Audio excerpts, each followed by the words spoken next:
Baik, selamat pagi, salam dan bahagia. Perkenalkan, saya Ferry Anggara dengan NIM 2019-008397 dari kelas 6A10. Saya di video ini akan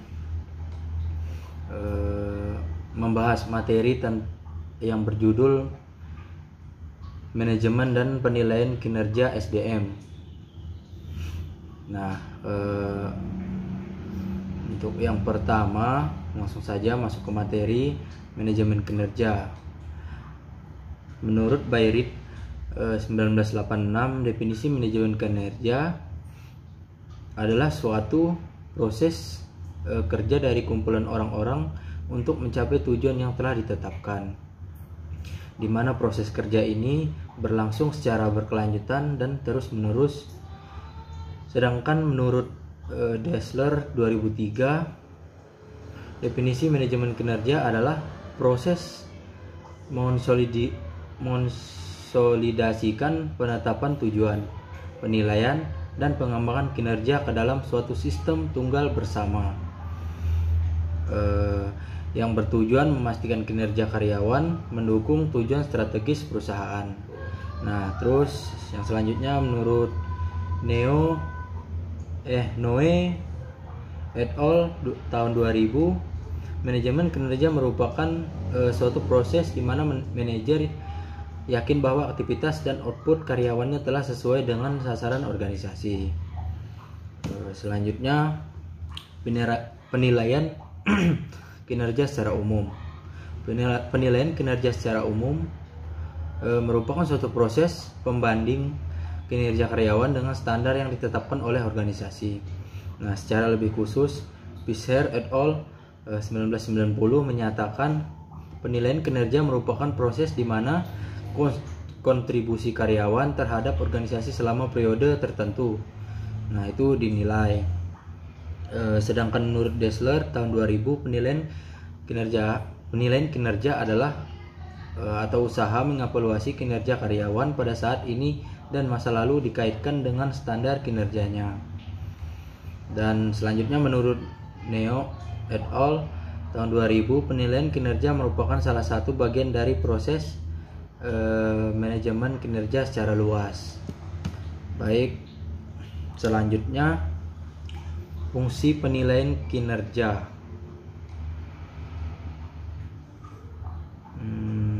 Ini menurut Dr. Andus Yun Iswanto, MSI, pada tahun 2013, fungsi penilaian kinerja adalah sebagai berikut. Manajemen kinerja dan kompensasi menurut Bernardin dan Russell 1998, informasi penilaian kinerja dapat digunakan oleh supervisor untuk mengelola kinerja karyawannya. Nah, untuk memotivasi karyawan meningkatkan kinerjanya dan mencapai target sasarannya, supervisor dapat menggunakan program kinerja upah atau performance, seperti upah berdasarkan jasa insentif dan bonus, penstafan internal atau internal staffing.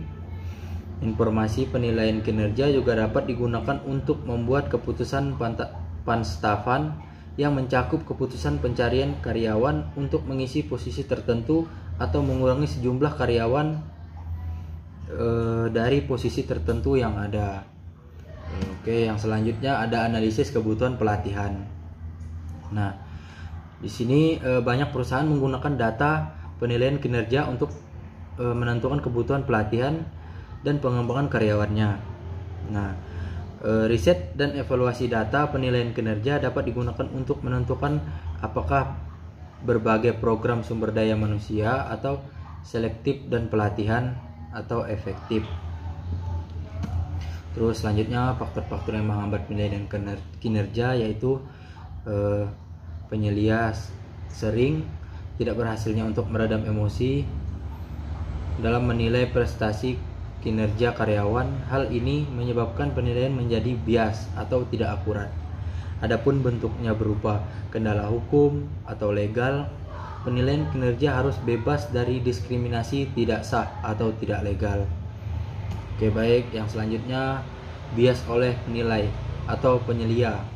Nah, setiap masalah yang didasarkan pada ukuran subjektif adalah peluang untuk menciptakan bias yang umumnya adalah halo effect, merupakan pendapat pribadi penilai mempengaruhi pengukuran kinerja baik dalam arti positif dan negatif.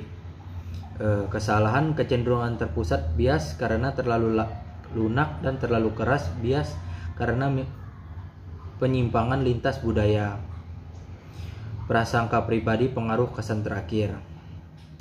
Oke, yang selanjutnya mengurangi bias pada penilaian. Nah, bias penilaian dapat dikurangi melalui standar penilaian dinyatakan secara jelas, pelatihan, umpan balik, dan pemilihan teknik penilaian kinerja yang sesuai. Oke, yang selanjutnya ada menciptakan sistem manajemen kinerja yang efektif. Untuk menyediakan informasi yang dapat melayani sasaran organisasi dan mengikuti peraturan, maka sistem penilai atau evaluasi kinerja harus memberikan data yang akurat dan reliable. Nah, menurut Ivan Savage 1992, kemampuan menghasilkan data yang akurat dan reliable akan meningkatkan jika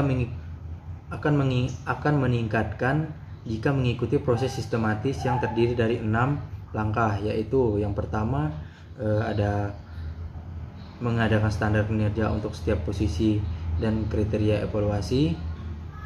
Terus menurut Ivan Savage 1992, kriteria yang efektif harus memiliki karakteristik yang relevan, saintifitas, dan praktis. Baik, yang kelanjutannya mengadakan kebijaksanaan evaluasi kinerja berkaitan dan kapan penilaian dilakukan. Terus seberapa sering dan siapa yang harus menilai. Ada 2 keputusan dasar yang dapat dibuat berkaitan dengan pemilihan waktu atau timing penilaian kinerja, yaitu kapan dilakukan penilaian dan seberapa sering dilakukan penilaian. Nah, berkaitan dengan kapan dilakukan penilaian ada 3 alternatif, yaitu dapat digunakan, yaitu 1. Dilakukan secara arbitrati, artinya waktu untuk penilaian atau evaluasi ditentukan secara bersamaan.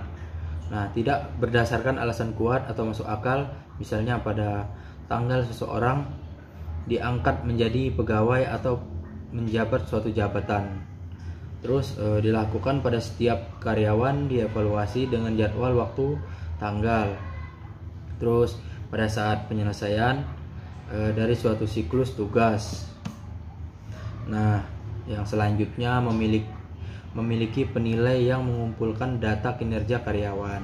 Nah, memiliki penilai yang mengevaluasi kinerja karyawan, terus mendiskusikan evaluasi tersebut dengan karyawan. Yang ketiga, membuat keputusan dan menyimpan hasil evaluasi tersebut. Oke, yang terakhir, tahapan penilaian kinerja ada 4, yaitu tahap pertama directing atau planning, yang kedua managing atau supporting, yang ketiga ada developing atau rewarding, yang terakhir yang keempat review atau appraising. Nah, sekian pemaparan materi dari saya. Kurang dan lebihnya saya mohon maaf. Wassalamualaikum warahmatullahi wabarakatuh. Salam dan bahagia.